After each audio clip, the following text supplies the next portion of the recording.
Welcome students, welcome to math Guruji. आपका इस channel पे स्वागत है। और कल सेकंड ग्रेड का एग्ज़ाम कंप्लीट हो चुका है मैथ्स का। और उस पेपर में एक चीज़ ये देखने को मिली कि उसमें 40% स्कोर करना भी बहुत मुश्किल काम था अपने आप में। तो 40% का क्राइटेरिया जिस स्टूडेंट ने भी कंप्लीट अगर कर लिया है तो उसके सिलेक्शन के चांसेस काफ़ी अच्छे हैं, लगभग उसका सिलेक्शन तय माना जा सकता है। तो उस पेपर में जो कुछ क्वेश्चंस आए थे हम उसमें बारी बारी से उन क्वेश्चन के सॉल्यूशन देखने की कोशिश करते हैं। तो सबसे पहले तो इस पेपर में एक क्वेश्चन आया हुआ था, इस क्वेश्चन के बारे में देखते हैं। इस पेपर में 5वां क्वेश्चन है। ये वक्र दे रखा है हमें, एक तो y बराबर एक्स क्यूब और दूसरा वक्र दिया हुआ है y बराबर एक्स प्लस 6 और x बराबर 0, यानी y बराबर एक्स क्यूब और y बराबर एक्स प्लस 6 और x बराबर 0, इन दोनों रेखाओं और इस वक्र के द्वारा घिरे क्षेत्र का क्षेत्रफल हमें ज्ञात करना है। तो सबसे पहले हम क्या करेंगे, इन दोनों के प्रतिच्छेद बिंदु हम निकालते हैं कि दोनों कहाँ पे कट करते हैं। तो हम y की जगह यहाँ पे एक्स क्यूब रख देते हैं। तो एक्स क्यूब बराबर एक्स प्लस 6 और x cube minus x minus 6 बराबर 0, ये हो गया।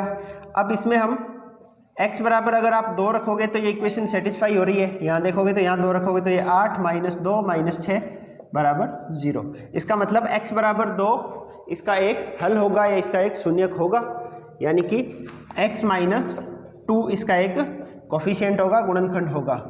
दूसरा गुणनखंड निकालने के लिए हम क्या करते हैं, एक्स स्क्वायर, शॉर्ट मेथड आपने पढ़ा होगा, इसमें या तो x माइनस 2 का इसमें इक्वेशन में भाग दे दो, दूसरा गुणनखंड आ जाएगा। और एक डायरेक्ट मेथड होता है कि एक्स क्यूब बनाने के लिए एक्स स्क्वायर से मल्टीप्लाई किया तो ये एक्स क्यूब हो गया, यहाँ से माइनस 2 एक्स स्क्वायर का पद इसमें नहीं है तो एक्स स्क्वायर को हटाना पड़ेगा, तो प्लस 2x से मल्टीप्लाई कर दिया। तो यहाँ से प्लस 2x स्क्वायर है वो इस माइनस 2x स्क्वायर को कट कर देगा।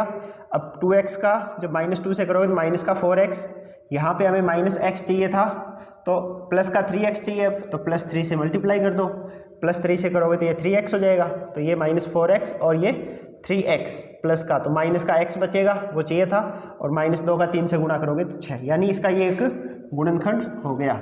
यहाँ से तो x बराबर, जब इसको 0 के बराबर करोगे तो x बराबर 2 मिलेगा, जब इसको 0 के बराबर करोगे तो आपको एक काल्पनिक संख्या मिलेगी। जब इसको हम 0 के बराबर करके देखते हैं, x square plus 2x plus 3 बराबर 0, तो यहाँ से x की वैल्यू हमें मिलेगी minus b plus minus under root b square minus 4ac, तो ये माइनस का 12/2 है। तो इस वजह से a की वैल्यू 1 है, तो ये अंडर रूट में -8 यानी एक काल्पनिक संख्या बनेगी। तो यहाँ से इससे हमें काल्पनिक संख्या मिलती है, वास्तविक संख्या नहीं मिलती, तो हमें इसका सिर्फ a की वैल्यू मिलेगी x बराबर 2। और x बराबर 2 जब आप यहाँ इसमें रखोगे या इसमें किसी में रख दो, यहाँ रखोगे तो y की वैल्यू क्या आ जाएगी, 2 की पावर 3, x की जगह यहाँ 2 रख दिया तो 8, और यहाँ पे भी रखोगे तो भी 2 रखोगे तो 8, यानी x बराबर 2 और y बराबर 8, इन दोनों का प्रतिच्छेद बिंदु, तो इनका प्रतिच्छेद बिंदु मिल जाएगा हमें 2,8, है ना, ये इनका प्रतिच्छेद बिंदु हो गया। हम यहाँ पे ऊपर मैं एक बार लिख देता हूँ, चलो वो उस टाइम ही लिख देंगे, प्रतिच्छेद बिंदु 2,8। और अब हम कर्व देखते हैं, तो इनका कर्व जो बनाते हैं हम, वो पहला y बराबर एक्स क्यूब, तो y बराबर एक्स क्यूब, और दूसरा है y बराबर एक्स प्लस 6। तो y बराबर एक्स प्लस 6, इससे जब आप ग्राफ बनाओगे तो यहाँ x और y, यहाँ x की जगह 0 रखोगे तो y की वैल्यू 6 मिलेगी, y की जगह 0 रखोगे तो x की वैल्यू -6 मिलेगी इससे, यानी -6,0 और 0,6, इस पॉइंट से ये गुजरती है रेखा।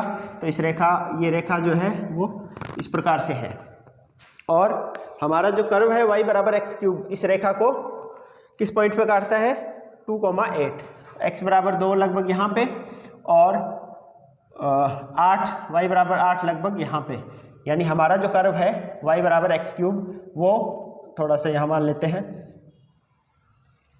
तो y बराबर एक्स क्यूब इस प्रकार से ग्राफ होता है y बराबर एक्स क्यूब का। तो ये इस पॉइंट पे दोनों आपस में कट करते हैं। ये जो रेखा है वो है y बराबर एक्स प्लस 6 और ये जो कर्व है y बराबर एक्स क्यूब, y बराबर एक्स क्यूब। तो ये दोनों इस पॉइंट 2,8 पर कट कर रहे हैं। अब और x बराबर 0, x बराबर 0 का मतलब है y अक्ष, x बराबर 0 y अक्ष का समीकरण होता है, यानी ये y अक्ष, ये है x बराबर 0। तो इन तीनों से घिरे क्षेत्र का क्षेत्रफल, हमें इस पूरे क्षेत्र का क्षेत्रफल ज्ञात करना है। कितना, ये सवाल में पूछा हुआ है। तो आप देखोगे जब हम इसको यहाँ पे मिलाते हैं तो यहाँ x बराबर 0 से लेके x बराबर 2, ये है x बराबर 2, तो x बराबर 0 से लेके x बराबर 2 तक हमें इसका इंटीग्रेशन करना है। तो इस पूरे भाग का इसको O, इसको नाम दे दिया A और B, तो O A B का क्षेत्रफल बराबर इंटीग्रेशन करेंगे हम और y dx, है ना, क्योंकि यहाँ दो कर्व है, दो कर्व के बीच का, दो वक्रों के बीच का क्षेत्रफल, तो इसको हम y2 माइनस y1 dx, ये वाला सूत्र लगा देंगे दो वक्र के बीच का। और x अक्ष पर लिमिट क्या होगी, x बराबर 0 से 2 तक, तो 0 से 2 y2, दूसरा वक्र जो है y2 का मतलब है ये वाली ऊपर जो वक्र है, यानी हम इस प्रकार से ये स्ट्रिप लेंगे और पहले ये वक्र जो है इसके लिए y का मान क्या आएगा, तो इस वक्र के लिए आप यहाँ से देखोगे y का मान क्या आएगा, x प्लस 6 माइनस y1, पहला जो वक्र है ये, इसके लिए y का मान, तो यहाँ से y का मान है एक्स क्यूब और इस पूरे का इंटीग्रेशन। तो जब इंटीग्रेशन करोगे तो 0 से 2 एक्स स्क्वायर बटे 2 प्लस 6x माइनस एक्स की पावर 4 बटे 4 और लिमिट हो जाएगी इसकी 0 से 2। और जब आप ये लिमिट रखोगे, 0 रखोगे तो सारा 0 हो ही जाता है, अपर लिमिट रखोगे 2 यहाँ, तो ये हो जाएगा 4 बटे 2 यानी 2 प्लस 6 इंटू 2 12 माइनस एक्स की पावर 4, एक्स की जगह 2 रखोगे तो 2 की पावर 4 16 बटे 4 तो 4, तो ये कितना आ जाएगा 14 माइनस 4 यानी 10। तो इसका जो क्षेत्रफल है वो कितना आएगा 10 वर्ग इकाई। तो इसका आंसर थर्ड सही है, 10 वर्ग इकाई। इसका जो सही आंसर है वो आंसर होगा option c, option 3, third option इसका सही है, 10 वर्ग इकाई, 10 वर्ग इकाई इसका सही आंसर होगा। अब अगला क्वेश्चन देखते हैं। जो क्वेश्चन आया है इस पेपर में वो है, इस पेपर में 7वां क्वेश्चन था ये, वक्र x square minus 3x plus 2 x plus y minus 2 plus 1 बराबर 0, इसकी y अक्ष के समांतर अनंत स्पर्शियां क्या होगी। तो अक्षों के समांतर अनंत स्पर्शियों में आपने पढ़ रखा है कि यदि x अक्ष के समांतर कोई भी अनंत स्पर्शी आपको ज्ञात करनी हो तो आप क्या करते हैं, x अक्ष की जो इसमें अधिकतम घात होती है उसका गुणांक जो होता है उसको 0 के बराबर करते हैं, तो हमें x अक्ष के समांतर अनंत स्पर्शी मिलता है। y अक्ष के समांतर अनंत स्पर्शी चाहिए हमें, तो इसमें जो y की घात, अधिकतम घात का जो गुणांक होगा, y की अधिकतम घात का जो गुणांक होगा उसको 0 के बराबर करना है। तो आप यहाँ देखोगे y की अधिकतम घात क्या हो सकती है, 1, इस y का जब इससे पूरे को गुणा करोगे तो y की अधिकतम 1 घात का पद आएगा, तो उसका जो गुणांक आएगा उसको जब 0 के बराबर करोगे तो हमें जो अनंत स्पर्शी मिलेगी वो अनंत स्पर्शियाँ उसकी y अक्ष के समांतर अनंत स्पर्शी होगी। तो इस y का जब इससे गुणा करते हो, एक तो x का गुणा हो जाएगा इससे पूरे से, तो x का जब गुणा होगा तो ये बनेगा x cube minus 3x square plus 2x, जब x का इससे गुणा किया, प्लस जब y का इससे गुणा करोगे तो x square minus 3x plus 2 into y, और माइनस 2 का जब इससे गुणा करोगे तो ये हो जाएगा plus minus 2x square minus plus का 6x माइनस 4 बराबर 0। ये आएगा जब हम इनसे गुणा करें, x और -2 का तो मैंने गुणा कर दिया और y को सीधा इंटू में लिखा है। तो आप देखोगे x की तो अधिकतम घात -3 है, परंतु y की अधिकतम घात जो है वो 1 है। तो y की जो भी अधिकतम घात हो उसके गुणांक को 0 के बराबर करते हैं। तो इसका गुणांक ये आ गया y का गुणांक। इसको जब 0 के बराबर करोगे आप तो x² माइनस 3x + 2 बराबर 0। इसके गुणनखंड करोगे तो x - 2 x - 1 बराबर 0। तो यहाँ से x बराबर, इसको करोगे 0 के बराबर तो 1 आएगा, इसको जब 0 के बराबर करोगे तो 2 आएगा। तो इसका आंसर होगा y अक्ष के समांतर अनंत स्पर्शी x बराबर 1 और y बराबर 2। तो इसका जो आपके फोर्थ ऑप्शन दे रखा है वो इसका सही आंसर होगा। x बराबर 1 और y बराबर 2 इसके y अक्ष के समांतर अनंत स्पर्शी है। इसमें जो 10वां क्वेश्चन दे रखा है, बिंदु 1, -1 और 0 से गुजरने वाले उस गोले का, तो बिंदु 1, -1, 0 इससे गुजरने वाले गोले का समीकरण ज्ञात कीजिए। जो एक दूसरा गोला दे रखा है x² + y² + z² + 2x - 6y + 1 बराबर 0। इसको बिंदु -1, 2, -2 इस पर स्पर्श करता है। तो गोले का समीकरण, 4 समीकरण दे रखी है, इनमें से कौन सा होगा। तो ये क्वेश्चन मैंने आपको जो 3D वाले क्वेश्चन करवाए थे, इंपॉर्टेंट क्वेश्चंस, उस क्वेश्चन में भी ये क्वेश्चन था। एग्जैक्ट संख्या ये नहीं थी पर एग्जैक्ट क्वेश्चन था, संख्याएं थोड़ी अलग थी। तो आप वहां पे भी देख सकते हो, उसी तरीके से होगा। तो हमें क्या करना है, उसमें मैंने बताया था वीडियो में कि आपको इसमें क्रॉस चेक करना होता है। ऑप्शन से करोगे तो ज़्यादा ईजी रहता है हमारे लिए। तो आपको ऑप्शन दे दिए इसने, क्वेश्चन में ये दिया है कि जो हमारा जो गोला है उसकी समीकरण आप ज्ञात करनी है, जो कि इस बिंदु से 1, -1, 0 इस बिंदु से गुजरता है, तथा कोई दूसरा गोला है उसकी समीकरण दे रखी है, उसको कट करता है इस बिंदु पे। इस बिंदु के निर्देशांक ये दे रखे हैं और इस बिंदु के ये। तो हमारा जो ये स्फीयर की इक्वेशन है, ये गोला है, ये इन दोनों समीकरणों, दोनों बिंदुओं से गुजर रहा है, तो इन दोनों समीकरणों को संतुष्ट करना चाहिए। तो हम क्या करेंगे, ये चारों ऑप्शन बारी बारी ये पॉइंट रख के देखेंगे क्या ये सेटिस्फाई कर रहे हैं। तो पहले ऑप्शन में पहला बिंदु रख के देखता हूं मैं। हमें पहला जो दे रखा है, आप देखोगे चारों ऑप्शन में से x² + y² + z², ये तो सब में कॉमन है। उसके बाद में है पहले ऑप्शन में -24x और उसके अलावा सब में +24x। तो मेजोरिटी जो है +24x, तो प्लस वाला हम लेंगे क्योंकि 3 ऑप्शन में प्लस है, एक में माइनस है, तो इसका मतलब माइनस वाला होने के चांस कम है। वैसे ही आगे 17y दे रखा है, 3 में माइनस का, एक में प्लस का है, तो 17y भी माइनस का होना चाहिए क्योंकि तीनों में माइनस का है। और 22z है आगे, उसमें 3 में माइनस है, एक में प्लस है, तो माइनस का 22z। और उसके बाद में बराबर क्या आता है 23, 2 में ऑप्शन दे रखे हैं 23 और 2 में 43। तो देख लेते हैं। तो हम क्या करेंगे, पहला पॉइंट रख के देखते हैं इस इक्वेशन में। 1, -1 और 0 रखोगे तो ये हो जाएगा 1 प्लस ये -1 का स्क्वायर 1 प्लस ये 0 प्लस 24, -1 रखोगे तो ये प्लस का 17, यहाँ 0 रखोगे तो इसकी वैल्यू कितनी आएगी 24 और 2 26 और 7 33 और 10 43। ठीक है, ये पॉइंट तो इसकी इक्वेशन को बराबर 43 वाली इक्वेशन को सेटिस्फाई कर रहा है। अब दूसरा पॉइंट रख के देखते हैं। पहली इक्वेशन तो सेटिस्फाई होगी जब दूसरे पॉइंट से हम सेटिस्फाई कराएंगे 1 2 -2। तो इसमें जब आप रखोगे तो 1 + 2 का स्क्वायर 4 -2 का स्क्वायर 4 प्लस का +1 रखोगे तो ये प्लस का 24, यहाँ पे +2 रखोगे तो माइनस का 34 और यहाँ -2 रखोगे तो माइनस प्लस हो जाएगा 44। और इसको सॉल्व करके देखो आप तो -34 और +44 प्लस का 10 बच गया, 10 और 24 34 और 9 43। तो इसका मतलब ये जो दोनों पॉइंट है वो इस इक्वेशन को सेटिस्फाई कर रहे हैं। इसका मतलब जो हमारा ऑप्शन 4 है, फोर्थ, वो सही होगा। तो बाई ऑप्शन करने में, और बाई ऑप्शन में भी आपको पता है कि ये 3 जगह प्लस का था, 1 जगह माइनस का, तो हम प्लस वाला लेते हैं। ऐसे ही ये 3 जगह माइनस था, बाकियों में 1 में प्लस था, तो हम माइनस वाला यूज करते हैं। तो इस हिसाब से करोगे तो आपको सारे ऑप्शन भी चेक करने की जरूरत नहीं पड़ेगी।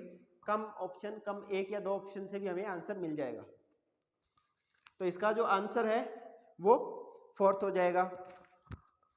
के बाद में अगला क्वेश्चन हमें दे रखा है, किसी समतल में स्थित 10 बिंदुओं में से 6 बिंदु एक ही सरल रेखा में है, इनमें से किन्हीं 3 को मिलाने से बनाए जाने वाले त्रिभुजों की संख्या।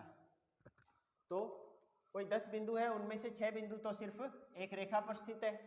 अगर 6 बिंदु एक रेखा पर स्थित है तो उन 6 को जब आपस में मिलाओगे तो किसी भी त्रिभुज का निर्माण नहीं होगा। तो ये क्वेश्चन नंबर है 15, इस पेपर में 15वां क्वेश्चन है। 10 बिंदु दे रखे हमें, तो 10 बिंदुओं से त्रिभुज बनाना हो तो 10 में से किन्हीं 3 बिंदुओं को जब आपस में मिलाते हो तो त्रिभुज बनता है। तो कुल त्रिभुज कितने बनेंगे? 10C3। 10 बिंदुओं में से किन्हीं 3 बिंदुओं को लेके जब आप मिलाओगे उनको तो एक त्रिभुज का निर्माण होता है। तो टोटल अगर 10 बिंदु दे रखे हैं तो उनसे कुल त्रिभुज बनेंगे 10C3। परंतु आपको दिया है कि 6 बिंदु तो सिर्फ एक लाइन पे स्थित है, यानी उनको जब तीनों को आप आपस में मिलाओगे तो त्रिभुज कभी नहीं बनेगा।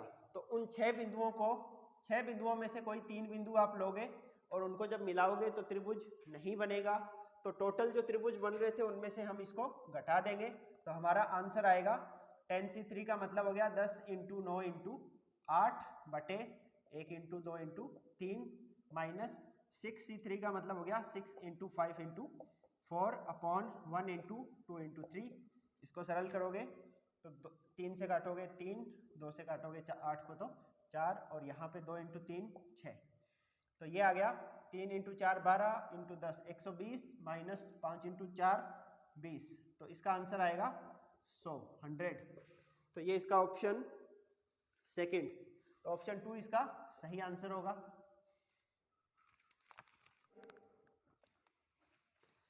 16वां क्वेश्चन दिया है हमें, इस पेपर का 16वां क्वेश्चन है। ए की प्रायिकता दे रखी है PA बराबर 3/8, बी की प्रायिकता है PB बराबर 1/2 और PA इंटरसेक्शन B इसकी प्रायिकता दे रखी है 1/4। देन वैल्यू ऑफ P, तो हमें PA बार अपॉन B बार इसकी वैल्यू ज्ञात करनी है। इसकी वैल्यू कितनी आएगी? तो इस क्वेश्चन में आप देखोगे इसका फॉर्मूला हम जानते हैं, कंडीशनल प्रोबेबिलिटी है ये, सहप्रतिबंध प्रायिकता। तो इसका सूत्र होता है PA bar intersection B bar upon PB bar, इन दोनों का इंटरसेक्शन अपॉन जो बटे में है वो उसकी प्रायिकता। और इसको हम लिख सकते हैं PA यूनियन B का पूरे का बार। डी मॉर्गन्स लॉ पढ़ा है हमने, तो डी मॉर्गन नियम के अनुसार इनका बार पूरे पे लगाओगे तो इंटरसेक्शन है वो यूनियन में, या यूनियन है तो वो इंटरसेक्शन में चेंज हो जाता है, अपॉन PB बार। और अब पहले A यूनियन B का मान ज्ञात करते हैं। तो A union B, PA union B का सूत्र हमारे पास होता है PA plus PB minus PA intersection B। तो यहाँ से PA इसकी वैल्यू है 3/8 प्लस PB इसकी वैल्यू है 1/2 माइनस PA इंटरसेक्शन B इसकी वैल्यू है 1/4। तो ये इसका आंसर आएगा 3/8 प्लस 1/2 माइनस 1/4, 1/4 बचेगा ये। तो 8 एलसीएम लिया तो ऊपर आ जाएगा 3 + 2 5, 5/8। तो PA यूनियन B का बार हो जाएगा 1 माइनस 5/8, तो इसकी वैल्यू आएगी 3/8। इसका मान आ गया 3/8। और PB बार, B की वैल्यू 1/2 है तो B बार की हो जाएगी 1 माइनस 1/2, 1/2। दोनों मान रखोगे आप यहाँ पे।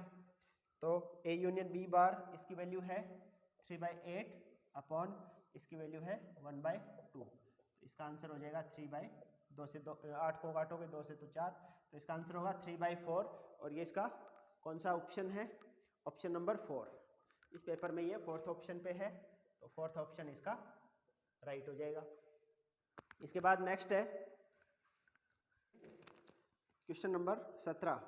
एक गली के भूमितल से 15 मीटर ऊंची एक खिड़की से, है ना, तो ये 17वां क्वेश्चन है। और एक 15 मीटर ऊंची कोई खिड़की है जिसकी हाइट है 15 मीटर, और यहाँ से इस तरफ कोई एक बिल्डिंग है, उसका शीर्ष और उसका तल, इन दोनों को देखने के लिए उन्नयन और अवनमन कोण दे रखे हैं आपको। उसके शीर्ष के उन्नयन कोण है 30 डिग्री और ये जो अवनमन कोण है ये है 45 डिग्री। तो हमें इस बिल्डिंग की हाइट पूछ रखी है, इमारत की ऊंचाई कितनी होगी, जहाँ पे √3 बराबर 1.732। तो इस इमारत की ऊंचाई के लिए मान लेते हैं कि टोटल इमारत की ऊंचाई वो h है। तो ये वाली हाइट तो हमें 15 मीटर दे रखी है, तो ये हो जाएगी h माइनस 15 मीटर। अब इस ट्राइंगल में आप देखोगे तो इस ट्राइंगल में हमें क्या दे रखा है, ये हम मान लेते हैं पूरे में ही x मान लेते हैं, ये दूरी x मानोगे तो यहाँ पे भी ये x हो जाएगी। तो इसीलिए इस वाले त्रिभुज में ऊपर वाला जो त्रिभुज, इसको नाम दे देते हैं ABCDE। तो BDE त्रिभुज में हमें इसकी ऊंचाई ज्ञात करनी है और आधार x है, तो आधार बटे ऊंचाई, आधार बटे ऊंचाई किसका सूत्र होता है, आधार और बटे ऊंचाई, ऊंचाई या इसको लंब, इसके लिए ये लंब होगा, आधार बटे ऊंचाई या आधार बटे लंब। तो लाल बटे कक्का जब आप सूत्र लगाओगे तो आधार बटे लंब, आधार बटे लंब हो जाएगा कोट, तो ये हो गया कोट 30 डिग्री। तो आधार इसका है x अपॉन लंब, लंब हो गया h माइनस 15 बराबर कोट 30, कोट 30 का मान कोस 30 बटे साइन 30, कोस 30 का मान √3 बटे 2 और साइन 30 का मान 1 बटे 2, तो इसीलिए इसका मान आ जाएगा √3। और यहाँ से x बराबर हमें मिलेगा √3 h माइनस 15। ये समीकरण नंबर 1 है। अब सेकंड इस वाली में देख लेते हैं हम, तो या इसके बजाय हम ये अगर 45 डिग्री है तो ये कोण भी कितना होगा 45 डिग्री। तो इसमें हम जब देखोगे आप तो ये आधार इस वाले त्रिभुज में, त्रिभुज इस तरफ लिख देता हूँ, त्रिभुज कौन सा है ABC में, ABC बराबर, तो ये आधार हमें ज्ञात करना है और लंब हमें पता है, तो आधार बटे लंब, और आधार बटे लंब क्या होता है, वापस वही कोट 45 डिग्री। तो आधार यहाँ पे है x, लंब है यहाँ पे 15 मीटर और बराबर कोट 45, कोट 45 का मान होता है 1, तो यहाँ से x बराबर आ गया 15 मीटर। तो ये हाइट मिल, ये हमें लंबाई मिल गई 15 मीटर। अब आप यहाँ पे x की जगह 15 रखोगे तो 15 बराबर √3 h माइनस 15, तो यहाँ से h की वैल्यू अब यहाँ से हम निकालें तो क्या आएगा, h माइनस 15 बराबर 15 बटे √3, तो h बराबर आ जाएगा 15 बटे √3 प्लस 15, या 15 को हम लिख सकते हैं 5 × 3 और फिर √3 से काटोगे तो इस 15 को मैं लिख देता हूँ 5 × 3 और इस √3 से काटोगे तो ये 15 प्लस √3 से एक √3 कट जाएगा, ये बचेगा 5 √3, और 5 √3 की वैल्यू √3 बराबर है, इसके वैल्यू क्वेश्चन में दे रखी है 1.732, 5 से इसको मल्टीप्लाई करोगे तो इसकी वैल्यू आ जाएगी हमारे पास 5 √3 बराबर 0, 16 1 और 35 और 1 36, 3 बच गए, 5 और 3 8, और जब इसमें आप जोड़ोगे 15 प्लस 8.660 तो ये आ जाएगा 23.66 मीटर। तो इसमें से जो हमारा आंसर आएगा वो हो जाएगा थर्ड, तो इसका थर्ड आंसर बिल्कुल सही हो जाएगा। इसकी जो टोटल हाइट है वो है 23.66 मीटर।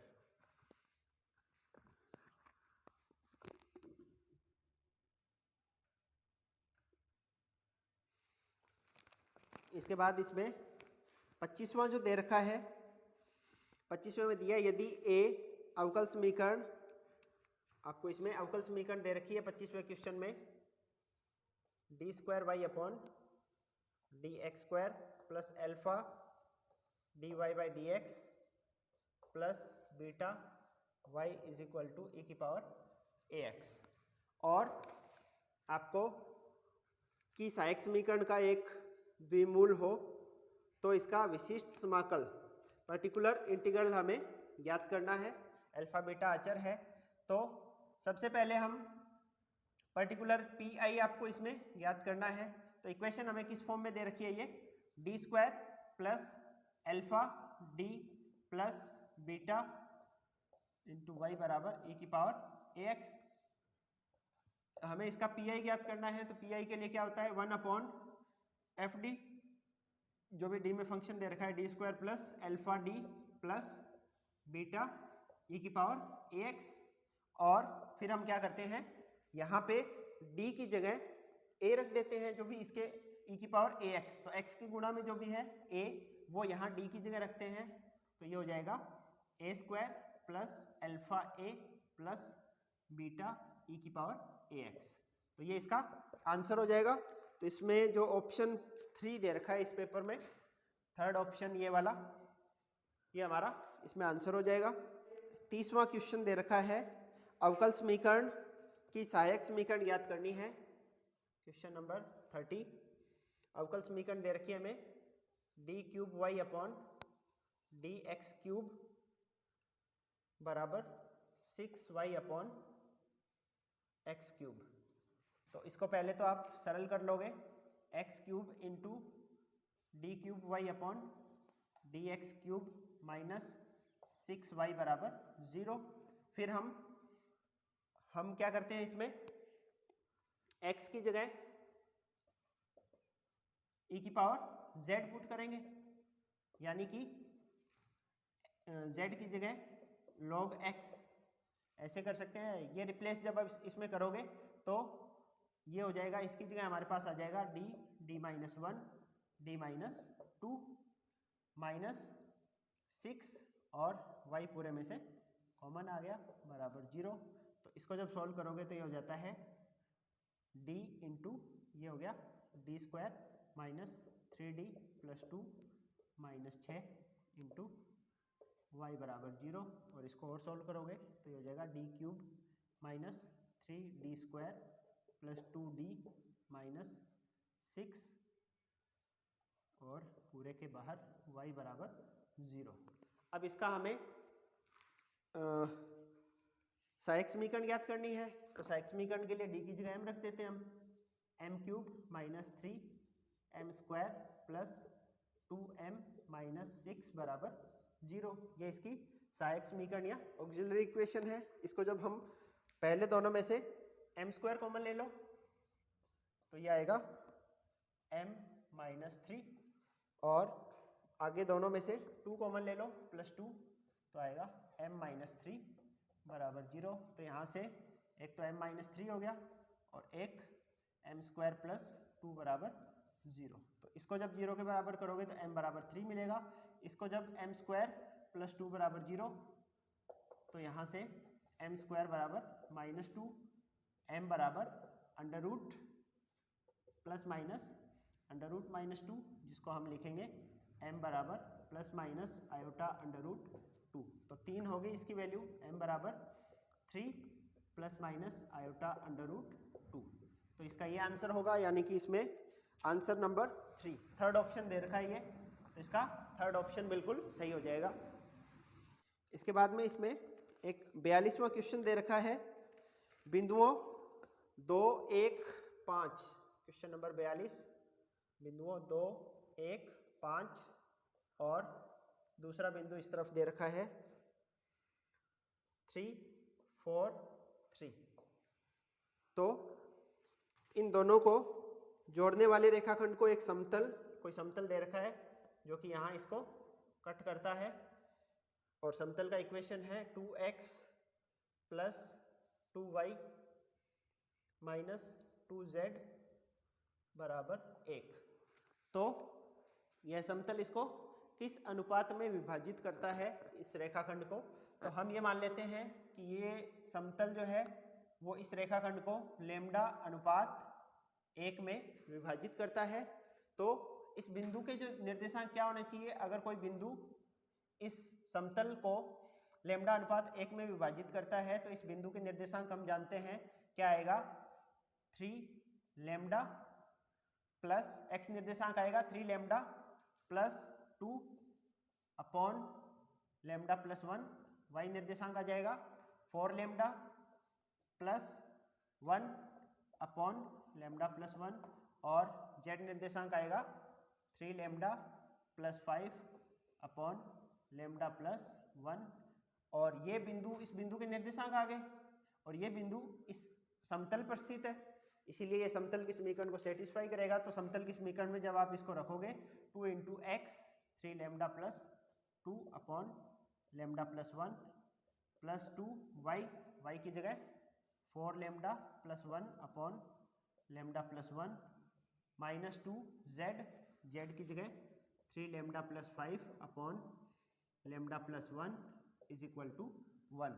तो यहाँ से लैम्डा प्लस 1 से एलसीएम लेके उधर मल्टीप्लाई कर देते हैं, तो और 2 का अंदर मल्टीप्लाई कर दूँ तो ये आएगा 6 lambda plus 4 plus 8 lambda plus 2, और यहाँ माइनस 6 लैम्डा माइनस 10 बराबर लैम्डा प्लस 1, और ये minus 6 lambda plus 6 lambda cut हो गया, तो यहाँ बच्चा 8 लैम्डा, 4 प्लस 2 6 माइनस, अच्छा 8 लैम्डा और 1 लैम्डा इस तरफ आएगा, माइनस लैम्डा हो जाएगा माइनस 7 लैम्डा, और ये 4 प्लस 2 6 और माइनस 10, तो माइनस का 4 बचा, उधर जाएगा तो प्लस 4 प्लस 1 पहले से है तो 5, तो लैम्डा इज इक्वल टू 5/7, यानी ये इसको 5:7 में कट करेगा। तो इसका मतलब इसका जो ऑप्शन है थर्ड, तीसरा ऑप्शन इसका सही होगा, 5:7 में ये प्लेन इस लाइन को कट करता है।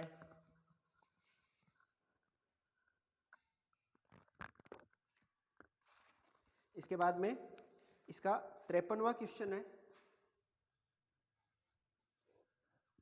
इसमें दिया है एस कोई समुच्चय सेट दे रखा है हमें ए बी सी डी और ई, और इस सेट में ऐसे उपसमुच्चयों की संख्या पूछी है जो सी रखते हैं परंतु डी नहीं, तो सी तो हमेशा होना चाहिए और डी उसमें नहीं होना चाहिए ऐसे उपसमुच्चय। तो हम जानते हैं किसी भी समुच्चय के उपसमुच्चयों की संख्या 2 की पावर n होती है, परंतु यहाँ पे कंडीशन दी है कि डी तो उसमें होना ही नहीं चाहिए और सी हमेशा होगा। तो उसके अलावा जो हमारे पास अब ऑप्शन बचा है उपसमुच्चय के लिए वो ए बी और ई, इनसे जो उपसमुच्चय बनेंगे, क्योंकि सी तो उसमें हमेशा ही रखना है आपको, तो अब इन तीनों से लेके कितने उपसमुच्चय बन सकते हैं, सी हमेशा उसके अंदर रहेगा कंटेंट और डी हमेशा उससे बाहर रहेगा, तो इन तीनों से कितने उपसमुच्चय बन सकते हैं, तो इसके कुल उपसमुच्चय या सबसेट जो होंगे, सबसेट्स वो हो जाएंगे 2 की पावर 3 यानी कि 8। तो इसका ऑप्शन सेकंड सही हो जाएगा, सेकंड ऑप्शन। इसके अलावा इसके बाद में है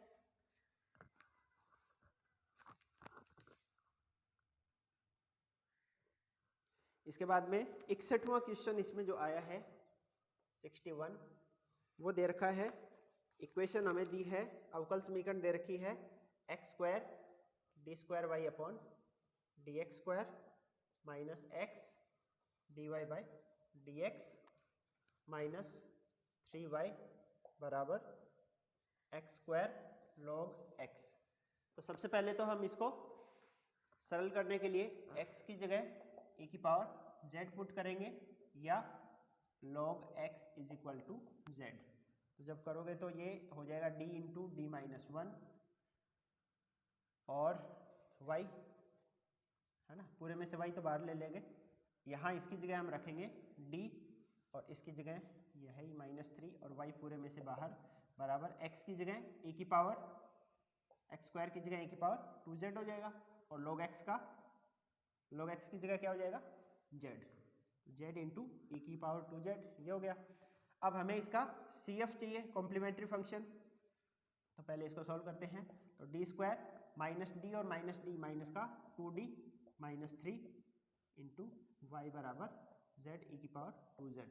अब इसका कॉम्प्लीमेंट्री फंक्शन जो है वो या क्या बनेगा, तो इक्वेशन ऑक्सिलरी इक्वेशन बनेगी इसकी m square minus 2m minus 3 बराबर 0। इसको सॉल्व करोगे तो ये हो जाएगा m माइनस 3 और m प्लस 1, ये आ जाएगा बराबर 0। तो यहाँ से हमें दो वैल्यूज मिल गई है, -1 और 3, ये -1 और यहाँ से 3। तो इसका जो कॉम्प्लीमेंट्री फंक्शन बनेगा वो हो जाएगा, पहला इसका बनेगा c1 e की पावर माइनस z और दूसरा c2 e की पावर 3z, क्योंकि अब की बार ये x में नहीं होके z में चेंज हो चुका है, तो इसीलिए x की जगह z रखेंगे, और e की पावर माइनस z को अब जब यहाँ से आप रखोगे तो ये हो जाएगा c1 x की पावर -1 और यहाँ c2 प्लस x की पावर 3, e की पावर z बराबर x है, तो यहाँ से या इसको आपका जो ऑप्शन लिख रखा है c1 x की power 3 plus c2 upon x, तो ये इस हिसाब से लिख सकते हैं हम इसको। तो इसमें जो आपका ऑप्शन दे रखा है सेकंड वो सही हो जाएगा, c1 x cube plus c2 upon x, तो इसका सेकंड ऑप्शन बिल्कुल सही हो जाएगा।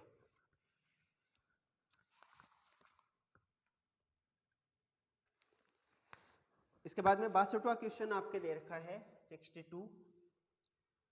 एक द्विपद बंटन में माध्य और प्रसरण यानी मीन और वेरिएंस आपको दे रखा है। तो माध्य आपको इसमें दे रखा है 4 और वेरिएंस इसमें दे रखा है प्रसरण 2। तो माध्य का सूत्र होता है, माध्य इसमें होता है NP और प्रसरण होता है NPQ, है ना। तो जब डिवाइड करोगे आप तो इक्वेशन नंबर 1 और इक्वेशन 2, तो 2 में 1 का भाग दे देते हैं हम, तो यहाँ से Q बराबर क्या बचेगा, इसमें जब ये डिवाइड करोगे 1/2 आएगा, तो P बराबर क्या होता है 1 माइनस Q, तो यहाँ से 1 माइनस 1/2, तो P की वैल्यू भी 1/2, Q की वैल्यू 1/2, दोनों ही 1/2 आ जाएंगे। अब यहाँ से इसमें जब आप रखोगे P की वैल्यू 1/2 और फिर 2 इधर आ जाएगा, तो N बराबर आ जाएगा 8, यानी टोटल इवेंट कितने हैं हमारे पास 8 इवेंट है। उनमें से सफलता, P को सफलता बोलते हैं 1/2 चांस है, और असफलता के भी 1/2। तो NCR P की पावर R Q की पावर N माइनस R, ये हमारा फॉर्मूला होता है। हमें N की वैल्यू 8 दे रखी है और कितनी सफलताएं चाहिए, तो क्वेश्चन में दे रखा है 2 सफलताओं की प्रायिकता, तो R की वैल्यू 2 है, P की पावर, क्योंकि अब की बार यहाँ पे P और Q बराबर है, तो इसको आप दोनों को जब मल्टीप्लाई करोगे तो ये P की पावर N हो जाता है इस वाले कंडीशन में। तो 8C2 P की पावर, P का मतलब 1/2 की पावर N यानी 8, तो ये हो जाएगा 8C2 का मतलब हो जाएगा 8 × 7 बटे 1 × 2 इंटू 1/2 की पावर 8, इससे कट करोगे तो ये 4, और यहाँ 2 की पावर 4 का मतलब 2 की पावर 2, इससे कट करोगे तो 7/2 की पावर 6, 7/2 की पावर 6 का मतलब 2 की पावर 3 8 होता है, तो 2 की पावर 6 64, तो 7/64 आंसर होना चाहिए। अब इसमें 7/64 नहीं होके आपके अपॉन में 256 दे रखा है, तो अपॉन में 256 मतलब इसने यहाँ पे काटा नहीं है, तो ठीक है अपने नहीं काटते, तो ये 4 × 7 28, तो फिर हो जाएगा ये 28/2 की पावर 8, यानी कि 2 की पावर 8 का मतलब हो जाएगा 256, तो इसका ऑप्शन 4 सही हो जाएगा। तो चौथा ऑप्शन इसका बिल्कुल सही है। इसके बाद में 63 क्वेश्चन, 63 नंबर जो है लंबवर्तीय बेलन का समीकरण जिसका अक्ष दे रखा है और त्रिज्या दे रखी है। ये वाला क्वेश्चन भी मैंने करवाए थे, बिल्कुल सेम पैटर्न का क्वेश्चन आपको करवाया था। और इसके बाद 64, ये दोनों क्वेश्चन जो हमने किए थे उनमें से ही है, तो देख लेते हैं। तो पहले इसमें 64 देखते हैं। 64 नंबर है, इसमें आपको दे रखा है under root 7 under root 7 under root 7 under root 7 और अंडर रूट 7, है ना। 5 बार दे रखा है आपको ये, और बराबर 7 की पावर x। तो x का मान क्या होगा? तो आपको मैंने पिछले वीडियो में भी आपको बताया था। उस वीडियो में था, अगर आप ये अनंत बार आता तो इसका आंसर होता है 7, जो संख्या दे रखी है। परंतु अगर ये फिक्स हो गया, एक नंबर तक जाके रुक गया, तो फिर इसका आंसर होता है 7 की पावर में आएगा 2 की पावर n माइनस 1 अपॉन 2 की पावर n। n का मतलब होता है ये कितनी बार आया, तो 5 बार आया है, तो 7 इंटू 2 की पावर 5 माइनस 1 बटे 2 की पावर 5, तो ये हो गया 7। 2 की पावर 5 का मतलब 32, 32 माइनस 1 बटे 32, 7 की पावर 31 बटे 32। तो ये 3-4 बार मैंने ये इसके वीडियो बनाए थे, 3-4 टाइप के अलग अलग, उसमें से एक टाइप ये भी था, और इसका क्वेश्चन सेकंड ग्रेड में भी आ गया हमारा। तो x की वैल्यू क्या हो जाएगी यहाँ पे, 7 की पावर, यानी कि x बराबर 31 बटे 32। तो इसका जो सही आंसर है वो सेकंड है।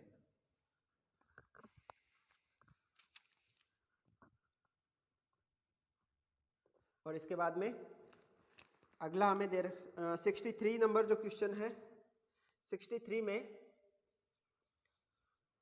में आप देखो, एक लंबवर्तीय बेलन का समीकरण जिसका अक्ष, लंबवर्तीय बेलन का समीकरण जिसका अक्ष दे रखा है हमें, तो ये लंबवर्तीय बेलन है, इसका अक्ष का समीकरण दे रखा है। अक्ष का समीकरण है x बटे 2 बराबर y बटे 3 बराबर z बटे 6। तो ये इसका अक्ष होता है। त्रिज्या हमें इसकी दे रखी है 5, और ये x का समीकरण, ये आपको पता है ये रेखा वो है जो मूल बिंदु से यानी 0 0 0 से गुजरती है। तो इस पे एक कोई पॉइंट होगा जिसके निर्देशांक होंगे 0 0 0। तो ये पॉइंट A जिसके निर्देशांक 0 0 0 है, और हम इस बेलन पर, सिलेंडर पर एक पॉइंट मान लेते हैं x y z, और इससे इस पे लंब डालोगे पॉइंट M और ये पॉइंट P। और हमने इसमें पढ़ा था, है ना, पाइथागोरस प्रमेय लगाएंगे तो PA का स्क्वायर बराबर AM का स्क्वायर प्लस PM का स्क्वायर। तो PA इन दोनों के बीच की दूरी वही under root x square plus Y square plus Z square और पूरे का स्क्वायर बराबर PM का मतलब हो गया त्रिज्या 5 है, 5 का स्क्वायर प्लस PM। तो PM लेंथ निकालना आपको बताया था मैंने। तो सबसे पहले इसके लिए हमारे पास दिक् अनुपात, इस अक्ष के दिक् अनुपात जो है डायरेक्शनल रेशियो वो है 2 3 6। तो इसके दिक् अनुपात है 2 3 6, और इस लाइन के दिक् अनुपात आपको पता है, दो बिंदु दे रखे हो तो उन दोनों का अंतर x1 minus x2 y1 minus y2 z1 minus z2, ये उसके दिक् अनुपात होते हैं। तो इन दोनों के दिक् अनुपातों का गुणा करोगे आप, यानी 2 इंटू x माइनस 0 प्लस 3 इंटू वाई माइनस 0 प्लस 6 इंटू जेड माइनस 0, और अपॉन में आ जाएगा अंडर रूट LMN, ये जो इसका डायरेक्शनल रेशियो है उनका स्क्वायर। तो 2 का स्क्वायर प्लस 3 का स्क्वायर प्लस 6 का स्क्वायर, तो और इस पूरे का स्क्वायर। तो ये तो हो गया x स्क्वायर, अंडर रूट हट जाएगा स्क्वायर से, y square plus Z square बराबर 25 प्लस ये ऊपर तो हो गया 2x plus 3y plus 6z का स्क्वायर, और नीचे अंडर रूट ये हो गया 49, स्क्वायर करोगे तो अंडर रूट हट जाएगा 49। और अब इसको जब सॉल्व करोगे तो इसमें से हमारा कौन सा आंसर सही होना चाहिए देख लेते हैं। 49 को इधर मल्टीप्लाई कर दो सबसे, तो 49 x square plus Y square plus Z square बराबर 25 इंटू 49, 1225 होना चाहिए इसके अनुसार। तो ये हो जाएगा 1225, आपसे ऑप्शन में यही दे रखा है सब में, और इंटू 2x। अब जब इसका स्क्वायर करोगे आप तो पहला मिलेगा आपको 4x square plus 9y square plus 36 z square, plus इन दोनों का गुणा इंटू 2, तो 6 इंटू 2 12xy प्लस इन दोनों का गुणा 18 × 2 36 yz प्लस पहले और तीसरे का 12 × 2 24 xz। और इस तरफ 49 है सबके गुणा में, तो x का गुणा कितना आएगा 49 माइनस ये 4x² इधर आएगा माइनस का, तो इधर बचेगा 45x²। तो इसके आपके दो ऑप्शन तो कट हो गए, पहला और चौथा, क्योंकि पहले और चौथे में x² का गुणांक 40 दे रखा था। सेकंड और थर्ड में से होगा। सेकंड में फिर दे रखा है y² का गुणांक 40, z² का गुणांक 13, फिर 12xy जो है वो सेकंड में प्लस का है और थर्ड में माइनस का। तो xy वाला पद देख लेते हैं। xy 12xy इस तरफ जब आएगा तो माइनस का आएगा, यहाँ जब आएगा तो माइनस का 12xy आएगा, जबकि आपके ये माइनस वाला जो है वो थर्ड ऑप्शन में दे रखा है, तो इसका थर्ड आंसर बिल्कुल सही होगा।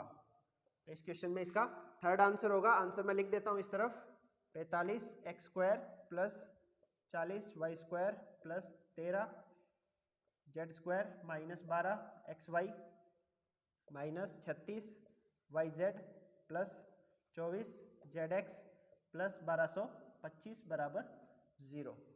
अच्छा सॉरी, थर्ड नहीं होगा अभी, क्योंकि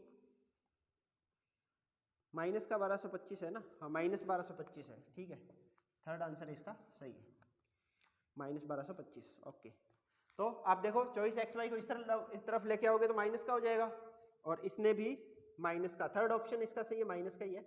और 36xy को इधर लेके आओगे तो ये भी माइनस का, तो ये तीनों ही माइनस के हो रहे हैं, इधर आएंगे तो तीनों माइनस के। और बाकी आप देखोगे सीधा सा यहाँ से भी आंसर इसको निकाल सकते थे आप।